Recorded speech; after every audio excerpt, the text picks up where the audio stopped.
Director on the ISRA. We have Gretchen Fritz. He's a Will County board member. Don Moran, he has two titles, but we'll go with the Will County board member for right now. And Mike Frizzalone, he's a Will County board member. And Margot McDermott is on the House of Representatives for the state. And I'm a Will County board member, at least unless they vote me out. So one of the things, I figured everybody's coming here for one reason: support the ISRA. And I got involved with this thing last year because we need to support the ISRA. And they have money, but they need more money because they're out fighting for our rights. And if it wasn't for them, we wouldn't be able to carry concealed. On the county board, I was the one that started that bill to make us the third county in the state carry concealed and open. And I was brand new on the board, thanks to Don Moran. He came along and says, how about if the ISRA people rewrite the bill? I said, sure. And then we got it passed eventually, and then the state went ahead and did it. But behind every single move was the ISRA. So that's why the ISRA is so important to me, besides a whole litany of other reasons, but this currently. And I've been a gun person all my life. I don't hunt. I believe the gun is there to protect me from bad people wanting to hurt me, and also the government. And I ain't gonna call for insurrection or nothing, but I believe that the reason for the Second Amendment is to protect the citizen from a government that's tyrannical. And Obama's going to be gone, so thank God we won't have a tyrannical government. If you give that bum another 8 years, forget about it. You know what'll happen? We would be needing our guns. So it is kind of funny. I know this lady's laughing. I would say the ISRA would really be needed then, because they have to defend me a lot, because I would be in a lot of trouble. The first speaker we're going to have is Mike Frizzalone. He's on the county board with me. He's from my district. And when I started going around with this idea of conceal and open carry, not just conceal, open carry also, Mike jumped on board too. So he was behind me all the way, shoving me, helping me, just like Don Moran did. So with that, Mike, do you want to come up here?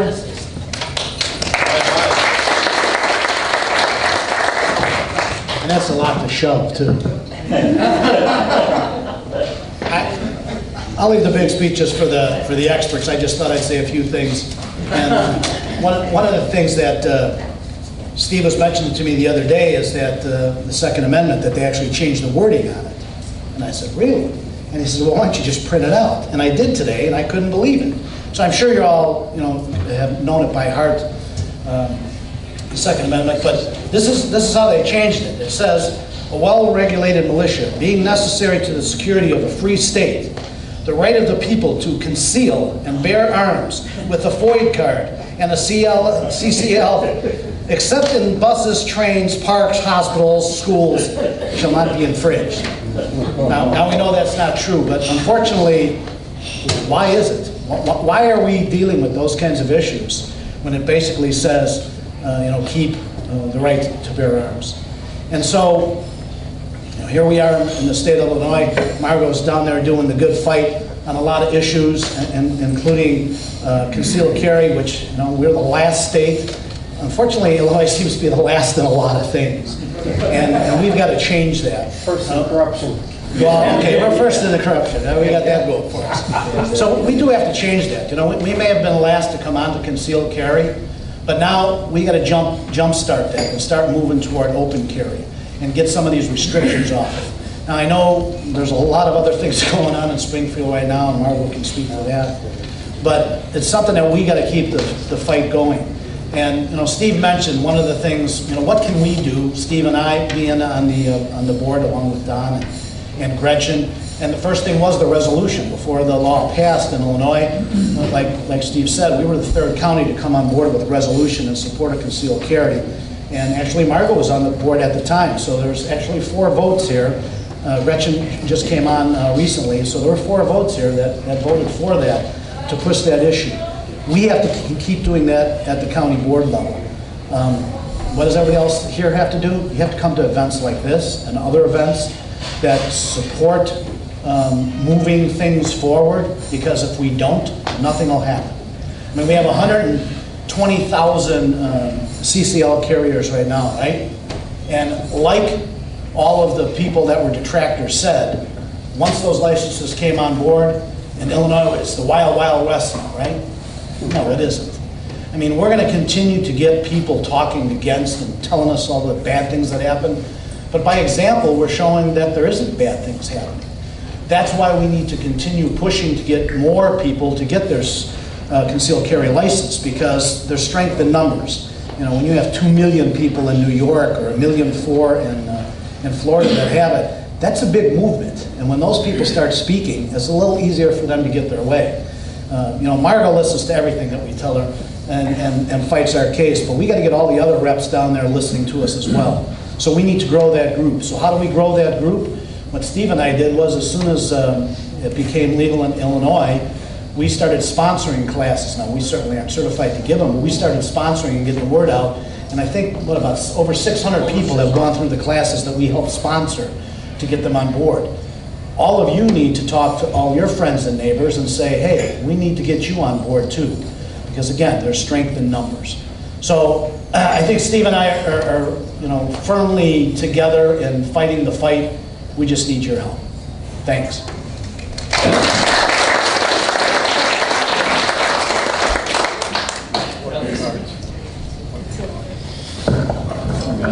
When he was talking, I thought of something. I used to live in Tucson, Arizona. I left our great crummy state of Illinois and went over to Tucson to live for a while.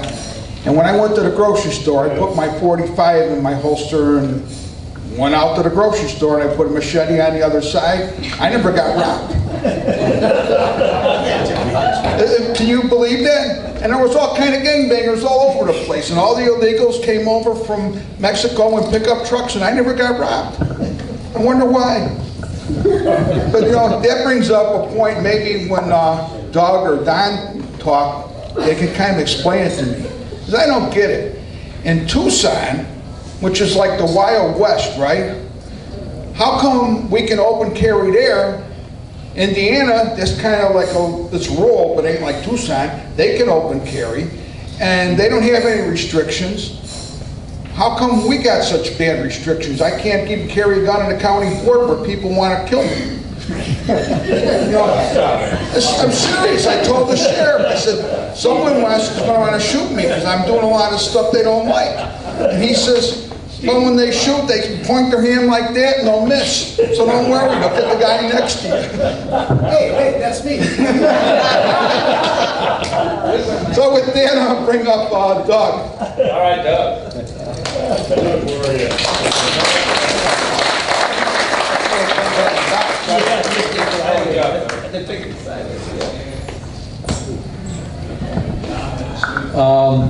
Mike was talking about the Second Amendment. I've got a thing that was sent to me, actually several months ago now, where one of the schools said the Second Amendment was the right of the state to have a militia. That was the Second Amendment in the school textbook.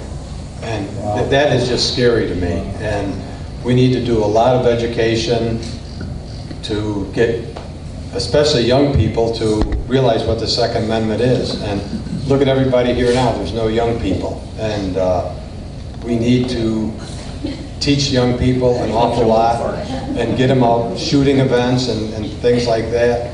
Otherwise, the Second Amendment is going to die, and it'll be taken away. And they're trying to take away the First Amendment rights. I mean, you hear like things that they're trying to Rush Limbaugh and people like that. So as important as the Second Amendment is, the First Amendment is also. And like Steve was saying, the Second Amendment is the last resort to protect us from the government. So that's all I have to say.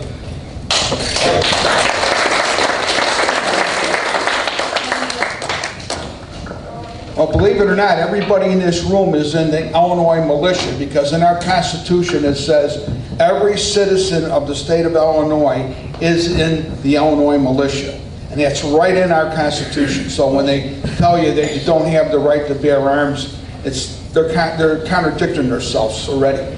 Because you are in the militia, you should be able to carry a gun. Mr. Moran, are you around here?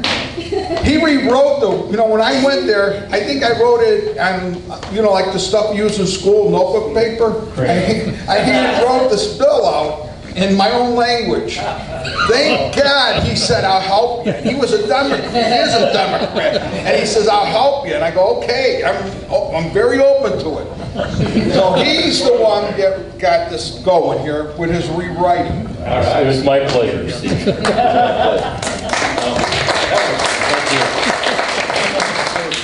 I'd like to thank everybody for coming out tonight. It really shows your dedication to our organization and to this cause. And when Steve came to me with his resolution that he wanted to pass before the county board, it was like, well, yeah, let's get this done. And we both got a lot of opposition from both caucuses. Nobody wanted us to mess with this thing in front of the county. They're like, it doesn't belong here. This isn't county business. And it's like we were looking for any kind of support we could get that we could take back to our state legislators and say, look, these counties and the people in these counties are supporting passing concealed carry because we knew that we were going to win this court case, and we wanted to come out with the strongest bill that we could get passed at the onset. We came out with a bill. A lot of people said, this isn't a very good bill. It's got too many restrictions in it. It's got too many places that are, it's still forbidden to carry on public transportation. That affects a couple million people a day, by the way. But we came out with a bill that was shall issue with preemption. Without those two things, Cook County would have banned concealed carry. We'd have lost 51% of the population in the state of Illinois right out of the box. So we had to have those two things. And there was kind of a grand compromise, and the bill got changed at the last minute. And some people criticized us for going neutral on the bill at the last minute. But the reality was the bill had shall issue in it, and it had preemption in it, and we knew we could build off of that bill. And it had some other things in it that were distasteful to us, like the ban on public transportation. And so we didn't want to say we supported the bill because there was things in it we didn't really like. But we didn't want to come out in opposition to it either, because if we did, we'd have ended up with a bill without shall issue and without preemption in it, because the court said they had to pass a bill. They didn't say what had to be in the bill. When we went to the Supreme Court in Washington, D.C. with McDonald versus Chicago, the first thing that happened that morning was Clarence Thomas opened the court that morning with a ruling on a Fourth Amendment case. At that point, there was 150 years of jurisprudence on the Fourth Amendment, and the Supreme Court was still trying to figure out what a reasonable restriction to that right was. Okay? We don't have any of that history on the Second Amendment. So anything that we can't get by legislation, we have to litigate, and the litigation is starting from square one. We're starting in 2008 for Heller, 2010 for McDonald. So we've got almost no jurisprudence, no court case history to build on. And so we've made an amazing amount of progress here in the state of Illinois by leveraging litigation against the legislature. And I think we've been very successful at it. We continue to do that. We've got a case that I can't talk about it a great deal, but there's a case everybody probably knows. We filed our first case in litigation was Wilson versus Cook County, which is against the Cook County assault weapon ban. That case is still going on, but there's a parallel case to that called Friedman versus Highland Park. And that case is now, we've asked for cert from the Supreme Court to take that case to the Supreme Court. The Seventh Court of Appeals said that it was the government interest in the case was that it may make some people feel safer if there's an assault weapon ban. And so that was the reasoning behind their decision. And so they're saying if it makes Margot feel better, then they can take away your constitutional rights. It never would. Okay, so we think that's a pretty weak argument, and we think that gives us, there's some conflicts in the courts of appeals, and we think that this case has a very good chance of getting granted cert and going up to the U.S. Supreme Court.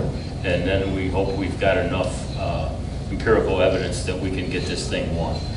And if that happens, that'll roll back stuff all over the country, in California and all over. It never ends. Once you win a case, the governments continue to do restrictions and the rest of it. It gives you a little bit of leverage, but you got to win on the legislative side too. You can't rely on just court cases. We got to fight it on every front we can fight on. I'd like to thank Steve for inviting us here tonight and hosting this for us. And I would love to thank every one of you individually for coming out this evening. Thank you very much.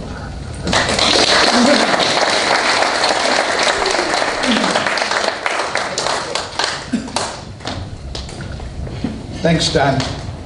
Now our county board with Gretchen over there now, you got 4, and then we lost Margot, but we also got a bunch of other people that are really, really pro Second Amendment. So our county is fortunate because we don't have too many people that are really going to stand up and fight against it. So God bless our county, and if we can come up with some other ideas, I got no problem working with Don and everybody else to come up with new legislation to give us more strength. As I listening to what he said, and what Mike said, hey, you know what? That might be the way to go. Mr. Lombardo back there, he's pretty smart. Maybe he can come up with some idea how to finagle some new legislation to make our position stronger. Everybody has to have a gun. Well, the way I look at it, anybody that doesn't have a gun and anybody that doesn't carry is a fool. Well, and we're auctioning them off tonight, so here's your big chance. Anyway, Margot McDermott used to be on the county board, and she was fantastic. And now she's at good old state of Illinois, and I think she's doing a great job down there, at least in my opinion. And not in my district, but if she was, I'd be voting for her. And I tell everybody to vote for her. And I miss her on the board because she was putting my crummy language into nice language. And then everybody understood what I was saying. Now I have to rely on mooses to decipher what I'm saying. But anyway, here's Margot.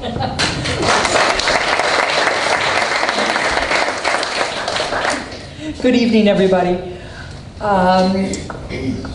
It's been an interesting experience to go down to Springfield, and I'm going to say a couple things about the Second Amendment and what's been happening in this General Assembly. And the entire General Assembly really has been occupied with the grand dispute. What is going to be the future of the state of Illinois with respect to how we plan our budget, what happens with our pension, and what happens to the balance of power between the Democratic legislature and the Republican executive branch. So the Second Amendment did not feature prominently in the General Assembly this year because all the energy, everything was just being sucked into what's going to happen with the budget, what's going to happen with pensions, and of course that hasn't really progressed or moved forward. And the other thing that really affected Second Amendment issues in the General Assembly was a sort of, which I didn't even realize really, a kind of an informal promise or perhaps a formal declaration by the leadership of the House, which is that if concealed carry passes, we don't want to flip and hear about it again for 2 years. Don't be coming around here with all these changes and improvements and, creeping around the edges. No, no, no, no, no. I don't want to hear about it for another 2 years. So we're kind of still living with that. I think that'll be up soon, and I think it's important to understand that how many bills did ISRA and NRA file? 100, maybe? I mean, a big stack. And, they don't come out of Rules Committee. And that's one of the largest challenges that we have is, if it doesn't come out of Rules Committee, then it's not considered on the floor. And there's no opportunity to put together a coalition. And, there are a lot of Second Amendment representatives from all over the state. And so, there's no opportunity to have these issues heard if the bills don't come out of Rules Committee, which is kind of where they've been sitting this year. So we really, I mean, we by the skin of our teeth passed a bobcat hunting bill. So, you know, that's kind of about as close as we've gotten to really digging on our, on some of the substantive Second Amendment improvements that are needed. That's not to say that they aren't there, that ISRA and the Second Amendment coalition in the House, you know, we know what the changes should be. We know that we can put together a coalition, but you know, we're waiting for the right time. And again, this comes from pressure. We need, you know, like with Carry Concealed, the pressure just welled up so much that it had to come out of Rules Committee because it was just completely unacceptable to keep it bottled up anymore. So, you know, that pressure needs to build again, and then we'll be able to make the improvements that we need in a couple of areas with respect to the Second Amendment. So there are a lot of people, not just me, down there fighting the good fight on this issue, and we're going to be vigilant and certainly not allow, they haven't been expanded to where they need to be expanded, but they haven't either been encroached on. Now, the next interesting thing that's happening is the rulemaking. Apparently there's some rulemaking now with respect to the Carry Concealed, and JCAR, the rulemaking part of the Illinois government, has come out with some rules that actually add some restrictions that are not in the statute to the issuance process and the training process. So we're going to be vigilant about that. That's really important. We can't allow regulators to add restrictions that were not passed by the legislature. That's completely outrageous and unacceptable. So, you know, we will be watching on that front. And never hesitate to reach out to your legislators. Let them know how you feel. If you've got some good ideas for things that need to be changed or improved, you know, there are a number of Will County legislators, Second Amendment legislators, and we're always really anxious to hear your ideas and make sure that this constituency is being represented to the best extent possible. Again, thanks for hosting us tonight, Steve. I've been a member of ISRA for a long time. Just sent in my renewal check. Well, actually, I went online and renewed. See how easy? You don't even have to write a check or pay a stamp. You can go online and renew, which I did this week. So, longtime supporter, will continue to be a supporter. Never hesitate to reach out and let me know what you're thinking, what I can do for you. Thanks a lot.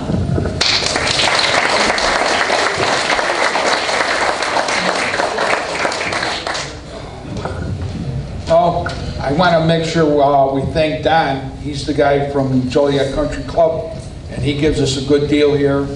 Grant Spooner comes out and he films this for us, so thank you, Grant. On Target Radio, they come and they set up. You know, thank you guys. Our only sponsor this year was Lenny's gas stations. So God bless Lenny and then all his, he has a whole bunch of gas stations, but God bless him. And with that, thank you guys for coming out. And next year, I think what we're going to try to do, and I don't see why not, we're going to have it on the third Thursday of September, because I'll talk with Mr. Ronkowski and see if we can do it, have the Republican meeting here like we did last year. And I would think it'll go along with it if we plan it ahead of time. So next year will probably be the third Thursday. So God bless you guys, and thanks for coming out.